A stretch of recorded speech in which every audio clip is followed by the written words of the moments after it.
নমস্কার বন্ধুরা, আজ আমি উপস্থিত হয়েছি আরও একটি অডিও ক্লাস নিয়ে। এটি মূলত ওয়েস্ট বেঙ্গল এসএলএসটি নবম দশম শ্রেণীর ইন্টারভিউয়ের প্রস্তুতি সম্পর্কিত। আজকে আমরা যে টপিকটি নিয়ে আলোচনা করব, ভারতের অবস্থান বা location and size of India, আঞ্চলিক ভূগোলের একটি অংশ। এক্ষেত্রে অনেক প্রশ্ন এই চ্যাপ্টারটি থেকে আসতে পারে বলে আমার মনে হয়। তো চলুন শুরু করা যাক। আচ্ছা, ভারত কোন গোলার্ধের অন্তর্গত একটি দেশ? আমরা এইভাবে উত্তরটি দিতে পারি যে ভারত সম্পূর্ণভাবে উত্তর গোলার্ধ এবং পূর্ব গোলার্ধের একটি দেশ। কারণ ভারতের যে মূল ভূখণ্ড সেটি 8 ডিগ্রি 4 মিনিট উত্তর অক্ষরেখা থেকে 37 ডিগ্রি 6 মিনিট উত্তর অক্ষরেখার মধ্যে অবস্থিত। এর পরবর্তী প্রশ্ন যদি এভাবে করা হয়ে থাকে যে ট্রপিক অফ ক্যান্সার বা কর্কট ক্রান্তি রেখা ভারতের মাঝখান দিয়ে গেছে, এর গুরুত্ব কি? আমরা এইভাবে উত্তরটি দিতে পারি যে এটি ভারতকে প্রায় দুটি সমান ভাগে ভাগ করে। এর ফলে ভারতের যে দক্ষিণ এর যে কর্কট ক্রান্তি রেখার যে দক্ষিণাংশ সেটি ট্রপিক্যাল ক্লাইমেট বা ক্রান্তীয় জলবায়ুর অন্তর্গত, এবং এর যে উত্তরের অংশ সেটি সাবট্রপিক্যাল বা উপক্রান্তীয় জলবায়ুমণ্ডলের অন্তর্ভুক্ত। এটি আমাদের একটা জীববৈচিত্র্য এবং কৃষি বৈচিত্র্যের ক্ষেত্রে একটা বড় ভূমিকা পালন করে। পরবর্তী প্রশ্ন যদি এভাবে করা হয়ে থাকে যে ভারতের মেইনল্যান্ড বা মূল ভূখণ্ডের দক্ষিণতম বিন্দু কোনটি? কন্যাকুমারী নাকি ইন্দিরা পয়েন্ট? আমরা এইভাবে উত্তরটি দিতে পারি ভারতের মূল ভূখণ্ড বা মেইনল্যান্ড, যেটা একেবারে তামিলনাড়ুর উপকূলের কাছে শেষ হচ্ছে, মেইনল্যান্ডের দক্ষিণতম বিন্দু কিন্তু কন্যাকুমারী। আর সমগ্র ভারত সেখানে ইউনিয়ন টেরিটরিজগুলোও যদি আমরা অন্তর্ভুক্ত করি, সেক্ষেত্রে আন্দামান নিকোবর সহ, সেক্ষেত্রে দক্ষিণতম বিন্দু হবে কিন্তু ইন্দিরা পয়েন্ট। এই ইন্দিরা পয়েন্ট 2004 সালে কিন্তু সুনামিতে জলমগ্ন হয়েছিল। পরবর্তী প্রশ্ন যদি এভাবে করা হয়ে থাকে, আচ্ছা, গুজরাট থেকে অরুণাচল প্রদেশ, এই দুটি অঞ্চলের মধ্যে সময়ের ব্যবধান 2 ঘন্টা, কিন্তু আমাদের ঘড়ি কেন একই সময় দেখায়? আমরা এইভাবে উত্তরটি দিতে পারি যে ভারতের দ্রাঘিমাগত বিস্তার প্রায় 30 ডিগ্রি। প্রতি 1 ডিগ্রি দ্রাঘিমার পার্থক্যে সময়ের পার্থক্য হয় 4 মিনিট। তাই মোট পার্থক্য প্রায় 120 মিনিট, অর্থাৎ 2 ঘন্টা। কিন্তু বিভ্রান্তি এড়ানোর জন্য এই 82 ডিগ্রি 30 মিনিট, যেটি উত্তরপ্রদেশের মির্জাপুরের উপর দিয়ে গেছে, এই পূর্ব দ্রাঘিমার রেখাটিকে ইন্ডিয়ান স্ট্যান্ডার্ড টাইম ধরা হয়ে থাকে, যেটা পুরো ভারতের সমস্ত ঘড়ি কিন্তু এই দ্রাঘিমা রেখাকে ফলো করে সময় দেখায়, যেটা পুরো দেশের জন্যই এক। পরবর্তী প্রশ্ন যদি এভাবে করা হয়ে থাকে যে কেন কন্যাকুমারীতে দিনরাত্রির দৈর্ঘ্যের পার্থক্য বোঝা যায় না কিন্তু কাশ্মীরে খুব ভালো বোঝা যায়, এর কারণ কি? আমরা এইভাবে উত্তরটি দিতে পারি যে কন্যাকুমারী বিষুবরেখা বা নিরক্ষরেখার খুব কাছে অবস্থিত, তাই সেখানে সারা বছর সূর্যরশ্মি প্রায় লম্বভাবে পড়ে। কিন্তু কাশ্মীর এই ইকুয়েটর থেকে বা নিরক্ষরেখা থেকে অনেক দূরে, প্রায় 37 ডিগ্রি তার অক্ষাংশ আমরা জানি, তাই ঋতুভেদে সেখানে কিন্তু সূর্যরশ্মির যে পতন কোণ এবং দিনরাত্রির দৈর্ঘ্যের একটা বড় পরিবর্তন এক্ষেত্রে ঘটে। পরবর্তী প্রশ্ন যদি এভাবে করা হয়ে থাকে যে বিশ্বের মোট আয়তনের কত শতাংশ ভারতের দখলে রয়েছে? আমরা এইভাবে উত্তরটি দিতে পারি যে ভারত বিশ্বের মোট ভূখণ্ডের প্রায় 2.4%, অর্থাৎ 2.4% এরিয়া জুড়ে কিন্তু রয়েছে, এবং এর যে পুরো এরিয়াগত যে বিস্তার যদি বলতে চাই 3.28 মিলিয়ন স্কোয়ার কিলোমিটার। এখানে পৃথিবীর প্রায় 17.5% মানুষ বসবাস করে। পরবর্তী প্রশ্ন এভাবে যদি করা হয়ে থাকে ভারতের উত্তর দক্ষিণ এবং পূর্ব পশ্চিম এই বিস্তারের মধ্যে কোনটি বেশি?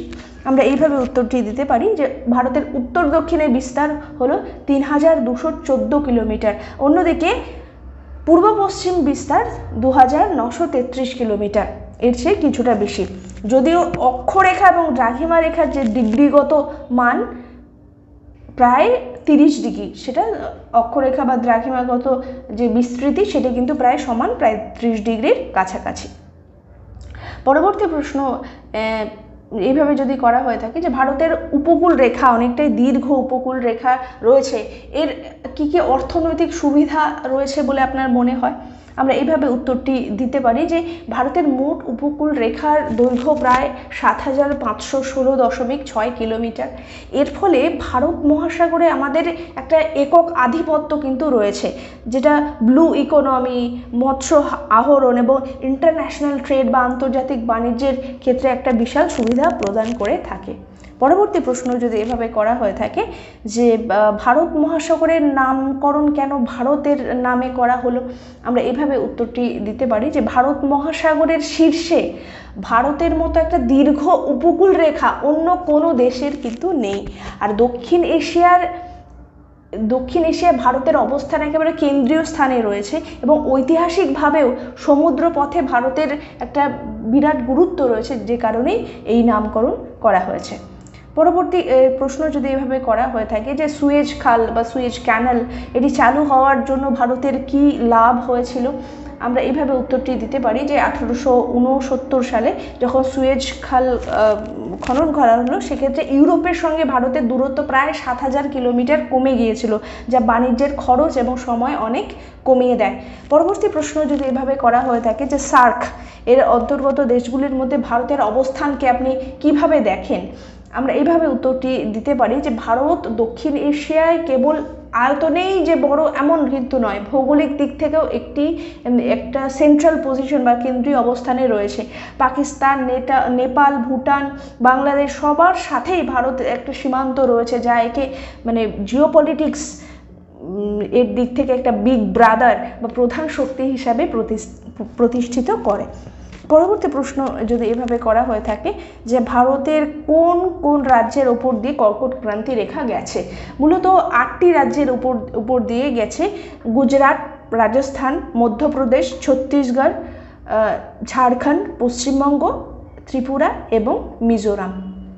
পরবর্তী প্রশ্ন যদি এভাবে করা হয়ে থাকে যে ভারতের ক্ষুদ্রতম এবং বৃহত্তম রাজ্যের নাম কি, ক্ষুদ্রতম রাজ্য গোয়া এবং আয়তনে বৃহত্তম রাজ্য রাজস্থান। পরবর্তী প্রশ্ন যদি এভাবে করা হয়ে থাকে যে পক প্রণালী বা পাক স্ট্রেট যেটা কোন দুটি দেশকে আলাদা করেছে, এটি ভারত এবং শ্রীলঙ্কাকে আলাদা করেছে, এটি একটি সংকীর্ণ সমুদ্র পথ। পরবর্তী প্রশ্ন যদি এভাবে করা হয়ে থাকে যে ভারতের উত্তর পূর্বের রাজ্যগুলিকে কেন 7 সিস্টার্স বলা হয়, আমরা এইভাবে উত্তরটি দিতে পারি যে অরুণাচল প্রদেশ, আসাম, মেঘালয়, মণিপুর, মিজোরাম, নাগাল্যান্ড, ত্রিপুরা, এই 7টি রাজ্য জাতিগত, ভৌগোলিক দিক থেকে এবং অর্থনৈতিকভাবে একে অপরের ওপর নির্ভরশীল, তাই এদের একত্রে 7 সিস্টার্স বলা হয়ে থাকে। পরবর্তী প্রশ্ন এভাবে যদি করা হয়ে থাকে যে ভারতের অবস্থান কি ভারতকে একটি পেনিনসুলা বা উপদ্বীপ করে তুলেছে, আপনার কি মতামত, আমরা এইভাবে উত্তরটি দিতে পারি। হ্যাঁ, ভারতের যে দক্ষিণ অংশ এটি 3 দিক থেকে জলভাগ দ্বারা বেষ্টিত, যেমন পশ্চিমে আরব সাগর, পূর্বে বঙ্গোপসাগর, দক্ষিণে ভারত মহাসাগর, তাই এটিকে একটি পেনিনসুলা বা উপদ্বীপ হিসাবে বর্ণনা করা যায়। পরবর্তী প্রশ্ন যদি এভাবে করা হয়ে থাকে যে ভারতকে কেন সাবকন্টিনেন্ট আমরা বলে থাকি, উপমহাদেশ বা ইন্ডিয়ান সাবকন্টিনেন্ট, এটি বলার কারণ কি বলে আপনার মনে হয়, আমরা এইভাবে উত্তরটি দিতে পারি। হ্যাঁ, ভারতকে উপমহাদেশ বা সাবকন্টিনেন্ট বলা যায় কারণ হিমালয় পর্বতমালা ভারতকে এশিয়ার যে বাকি অংশ থেকে প্রাকৃতিকভাবে বিচ্ছিন্ন করেছে। ভারতের একটি নিজস্ব জলবায়ু, একটি একক নিজস্ব জলবায়ু, সংস্কৃতি এবং একটা বিশাল বৈচিত্র্য একে একটি ছোট মহাদেশের মর্যাদা দিয়ে থাকে, তাই ভারতকে উপমহাদেশ বলা হয়ে থাকে।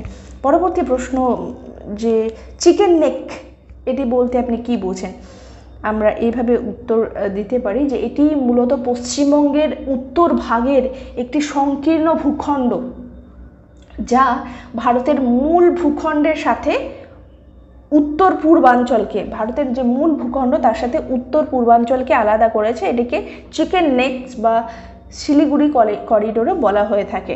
এর একটা যে স্ট্র্যাটেজিক ইম্পর্টেন্স কিন্তু অনেক বেশি রয়েছে। পরবর্তী প্রশ্ন যদি এভাবে করা হয়ে থাকে যে ভারতের স্ট্যান্ডার্ড মেরিডিয়ান কেন মির্জাপুরের ওপর দিয়েই ধরা হয়েছে, আমরা এইভাবে উত্তরটি দিতে পারি যে এটি ভারতের প্রায় মাঝখান দিয়ে গেছে, অর্থাৎ এটি আর এটিকে 7.5 বা 7°30' মাল্টিপ্লিকেশন হিসেবে মাল্টিপ্লাই বা গুণিতক হিসেবে ধরা হয়ে থাকে, যা কিন্তু আন্তর্জাতিক নিয়ম মেনে সময় নির্ধারণে অনেকটাই সুবিধা প্রদান করে থাকে। পরবর্তী প্রশ্ন যদি এভাবে করা হয়ে থাকে যে লাক্ষাদ্বীপ এবং আন্দামানের মধ্যে উৎপত্তিগতভাবে কি পার্থক্য রয়েছে, আমরা এইভাবে উত্তরটি দিতে পারি লাক্ষাদ্বীপ মূলত প্রবাল বা কোরাল দিয়ে গঠিত, আর আন্দামান নিকোবর দ্বীপপুঞ্জ ভারতের একটি মানে নিমজ্জিত পর্বতশ্রেণী। আরাকান মায়ানমারের যে আরাকানিয়মা পর্বত তার একটি নিমজ্জিত অংশ। মূলত এই দুটি পার্থক্য, আবার আকারগত দিক থেকেও আয়তনে আন্দামান নিকোবর দ্বীপপুঞ্জ অনেকটাই বড় লাক্ষাদ্বীপের তুলনায়। এইভাবে আমরা এই বিষয়টিকে তুলে ধরতে পারি। বন্ধুরা, আজকের আলোচনা আমরা এখানেই শেষ করছি। পরবর্তী অডিও ক্লাসের জন্য অবশ্যই সঙ্গে থাকুন। ধন্যবাদ।